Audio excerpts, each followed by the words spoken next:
Good evening. A Cold Lake restaurant owner speaking out tonight, concerned about a major decision handed down by the federal government yesterday.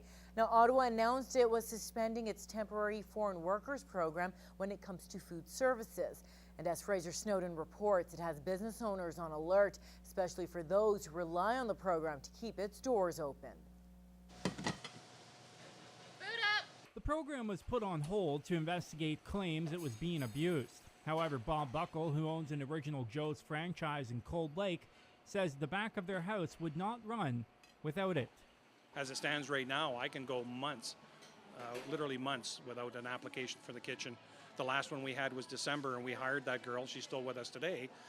Before that, I couldn't tell you when the other local resident application would have come in before that. His restaurant has 8 foreign service workers in the kitchen, including 24-year-old Michael from the Philippines. He moved here 4 years ago and says opportunities in Canada are important for people from there.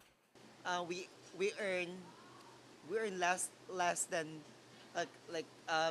below minimum wage there a day, and in Canada it is the money to be earned here is more sufficient for us to provide a better life for our families. Buckle says if the government started looking at applications for the foreign worker program by region, it could make things a little bit easier. I struggle to understand why in high unemployment areas or regions, whether we're talking West Coast, East Coast, Central Canada, why are they even being allowed to participate in the temporary foreign worker program in their specific area or regions if there's not a low enough unemployment rate? Buckle adds that in the long term, this could have a huge impact on the growth and development of the area.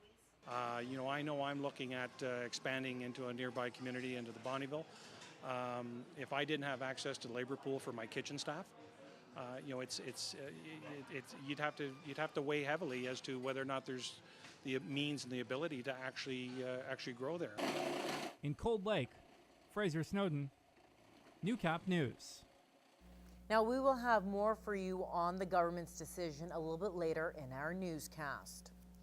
A local senior citizen has fallen victim to a common phone scam, and the RCMP want to make sure others are aware to avoid a similar situation.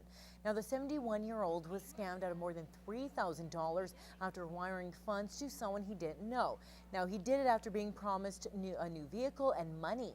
RCMP say this is a big warning sign that you should be very suspicious if someone asks for money, your credit card PIN, or personal banking information. Number one, be leery if you're ever notified that you won a draw that you never entered. That doesn't happen. That's too good to be true.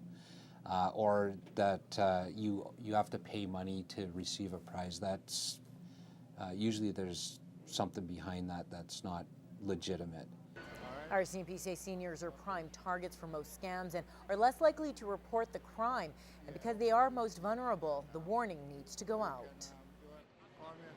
Especially in cases where it's an elderly person and it's their child or a grandchild bringing it to the attention of them that, hey, you just been scammed, they might be embarrassed to report it to the police. Now, the best thing to do if you think you're being scammed is just to contact the RCMP.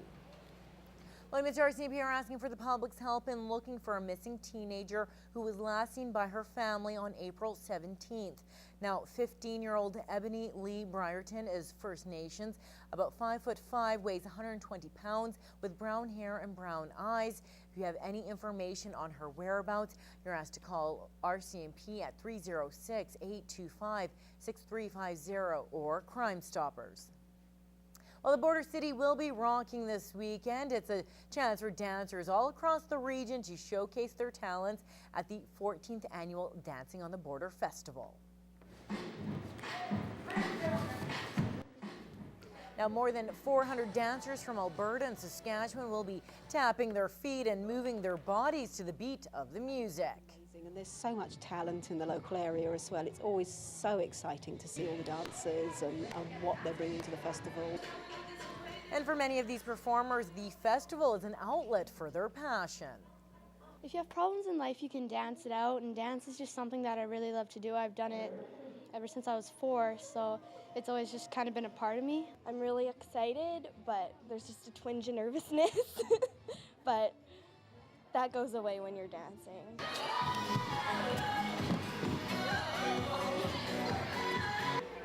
The youth festival will go on throughout the entire weekend.